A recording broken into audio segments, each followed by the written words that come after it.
Hi guys, how's it going? Mega Gears here. So I decided to go ahead and jump in and do my first manga review.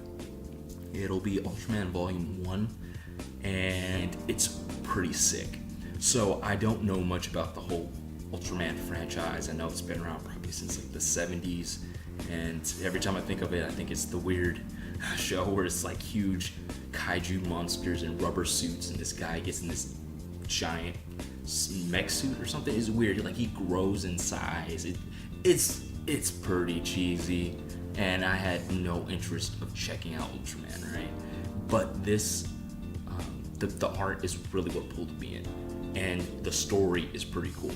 Now, some people might be kind of nervous because they're like, I don't know much about the franchise. The manga's written in a way where they're like, yeah, a whole bunch of y'all guys have probably never even heard of it. The show came out way before any of y'all guys were even born, so they write it as a sequel to the original franchise. So you're actually following the main character's son from the original TV show. His name is Shinjiro, I think that's the way you say it. I'm not good at saying names in Japanese, so I probably butchered it. But yeah, he's a teenager and he ends up getting the abilities from his dad. So apparently, the way it works, he ends up getting his superpower genes, something like that. They don't really get into it. It's like you have the Ultraman gene or DNA, and they leave it off like that. It's like y'all guys really don't care how you got it. Y'all just follow the story. Y'all want the action. So you find out the guy's got enhanced super strength, agility, all this type of crazy stuff, right? And apparently Earth's been pretty peaceful, and there haven't been any of these monsters, aliens, whatever, coming from space trying to attack the planet. You find out that that's actually not the case, and Earth's in way more danger than it's ever been. The thing is, a lot of the aliens have been able to hide very well from the rest of the humans, and they've actually been. It's kind of disturbing in Volume 2. They're actually feeding on humans. Like they'll sneak some away and like eat them. It's pretty jacked up. But in Volume 2, you find out that the Science Special Search Party, or the SSSP, it's an easier way to say it, are working to protect Earth, right? You find out one of the guys in Volume 2, what his name is, he's a kaiju that actually used to be an old school villain, the way they've written it, and he's working with the humans. So the way they do it's like, bro, you're not even ready. Like, Earth is in serious trouble, and the worst part is everyone thinks they're safe. We've got to do everything we can to protect these people because these beasts are extremely powerful and extremely capable. If they wanted to, they could just start wiping us all out. So that's kind of things that you find out towards the middle of the manga. The first 30-40 pages is explaining the world. You find out Shinjiro, who was his dad, the original Ultraman, is working with the SSP, and him and his dad didn't necessarily have I don't know, it wasn't a bad relationship. It was actually somewhat kind of healthy. It's just his dad was a workaholic, and Shinjiro never knew that his dad was Ultraman, which is kind of funny because you see him in like an Ultraman like onesie when he's a little kid. He's like a super fanboy. He's got the little action figures. So when he grows up, he wants to kind of be heroic. You find out that he accidentally breaks a dude's arm because he doesn't know how powerful he is. I guess the power kicks in adolescence, kind of like mutants, because he's trying to protect one of his friends, and he like freaks out. He's like, "Oh my god, I'm a monster." So throughout this first half of manga, he kind of starts to figure out something's not right with him, and his dad starts to realize my son's got the Ultraman gene. So as you go further on into the story, you find out that his dad is slowly kind of dying. It's weird, like the Ultraman factor gene is slowly starting to break down his body, and he can't be Ultraman.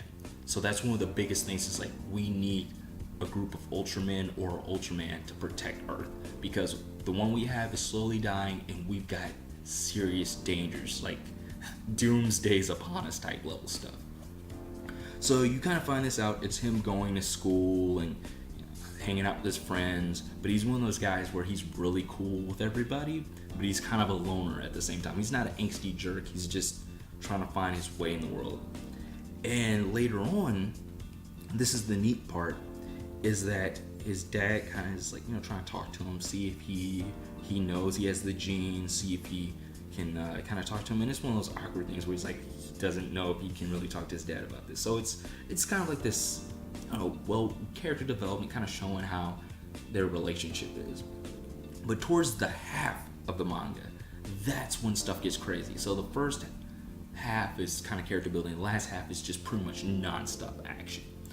And there's this kaiju that seems like he's gonna be a big bad, right? His name's Bemular, and he has like this cool like Zone of the Enders type design. He's not a mech, he's an alien, but his armor looks really dope. And that's one of the neatest things about this manga, is that the art is very good, very detailed, and they know how to draw action very well.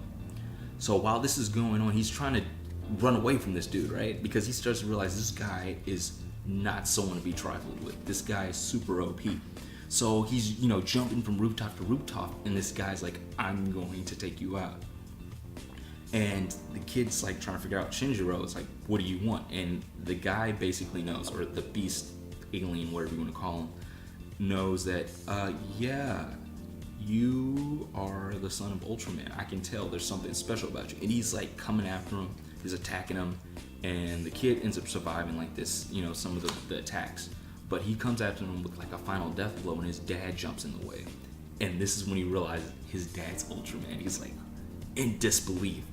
But the problem is, we know that he's slowly aging and kind of can't really take this guy out. He's trying to hold him off and buy time so that the SSSP can help save his son, fly him out of there, because his dad's pretty much like, this is a suicide mission. I'm risking my life to save my son, but I can't fight this dude on my own. I'm too weak. This guy's too powerful. So you had the reveal, and his dad and Bemular have this dope fight. It's crazy. Even though he's like, his dad's like an old man, he's fighting this old school Ultraman suit, and the fight goes on for like, I want to say like a good 80 pages. Like, this whole scene is so well done. He has this moment where he's like looking, like kind of saying like a farewell, like, hey, you've grown up so much. And he's pretty much looking at him, talking to him. He's like, I'm proud of you and who you've become, and I need you to get out the way. So he throws him into like this helicarrier flight ship to save his life. And his son's like, my dad's pretty much gonna fight to the death. So the scene in here is him and Bemular like going at it, and it is crazy. The way the scenes are drawn, the way it's inked and shaded with the detail. It's not sloppy, and it's easy to follow along with what's going on. And Bemular starts, ripping his dad to shreds. He does pretty good, but he's no match for this guy. So what ends up happening, they end up revealing who the SSP is, what his dad was doing working at this corporation, which he never knew because he was a kid. And they kind of just let him know, like, hey man, you need to step it up and protect those, who need protecting. You need to help save Earth. So he ends up showing him this suit, and he's like, put it on, save your dad, save the day. So he puts on the suit, and he comes to help save his dad, because his dad's about to get killed. Like, seriously, he's about to die. So in this moment, in the killing blow, his son comes back and saves him in a new teched out Ultraman suit. And the scene is pretty dope, because I don't know what it is, the way they draw steam and fog, it always seems like whenever he's moving really fast, like steam is just coming out the vents of the suit. It's pretty cool, especially the way the lenses are on the suit. Like, it's like those weird like cable light beams coming off from his mask, kind of like how Cable from X-Men had that, the way they drew it in the 90s.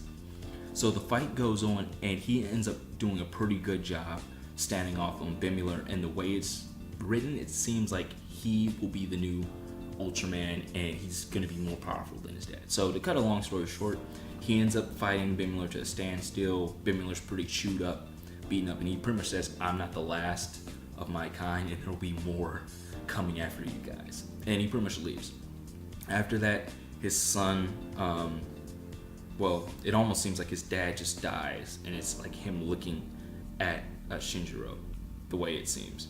So at the end of that, pretty much the fight ends. He takes out Bemular, seems like it, and they end up rescuing Shinjiro. But Bemular's like, I'm still around, dude. You couldn't take me out, and he pretty much runs away. And that's how it ends. He wakes up from being unconscious, and it leads up to what happens in volume 2. So if you have any questions, guys, let me know. Like, share, comment, subscribe, and I'll catch you on the next.